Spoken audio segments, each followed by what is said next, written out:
Dans chaque campus, nous aurons donc un champion IA qui fera partie de l'équipe pédagogique et son rôle sera vraiment d'aider les étudiants, les intervenants et évidemment les membres de l'équipe à prendre en main l'intelligence artificielle, à faire de la veille que nous pourrions ensuite déployer sur tous les autres campus, que ce soit des études de cas avec les étudiants, des cas d'usage pour les intervenants ou au sein du campus pour nous aider. Pour moi, quand on enseigne l'intelligence artificielle, quand on forme à l'intelligence artificielle, surtout l'intelligence artificielle générative, il faut qu'on développe aussi le côté humain, que l'on comprenne ce qui fait notre différence par rapport à une IA qui devient de plus en plus intelligente. Et pour ça, il faut qu'on forme nos étudiants pour avoir une utilisation de l'IA qui correspond à leurs valeurs, qui soit bénéfique pour la société. Alors concrètement, l'IA va être intégré à plusieurs niveaux. Comme je l'ai dit, grâce aux champions IA que l'on va avoir dans chaque campus. Également par des parcours de formation que l'on va donner à tous nos étudiants, puisque notre objectif, c'est d'avoir 100% des étudiants de Media School formés à l'intelligence artificielle générative. Donc nous sommes en train d'organiser et de créer 3 parcours de formation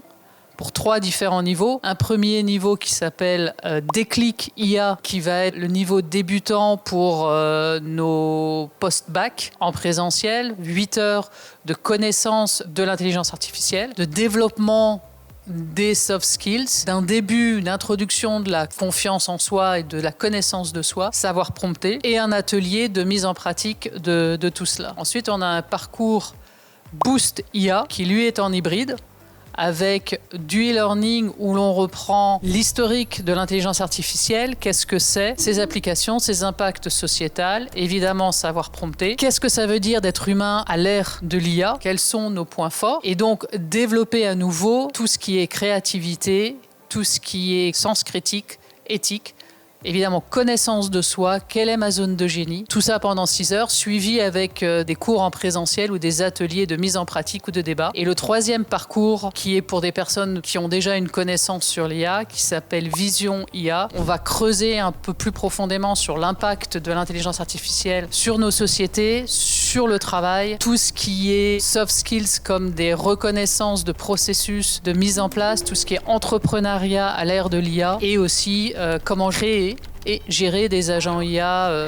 dans les futurs métiers. Au-delà de ça, on va aider nos intervenants dans leur métier, s'ils en ont besoin, à utiliser des outils IA pour qu'ils puissent ensuite les enseigner à nos étudiants dans les métiers bien spécifiques. Donc nous proposons des certifications liées à ces parcours de formation, de façon à ce que les étudiants ou toutes les autres personnes qui suivent ces parcours puissent les indiquer sur leur CV ou sur LinkedIn, car c'est la preuve que nos étudiants ont cette capacité, ces compétences d'utiliser l'intelligence artificielle dans leur métier, dans leur vie et de façon intelligente.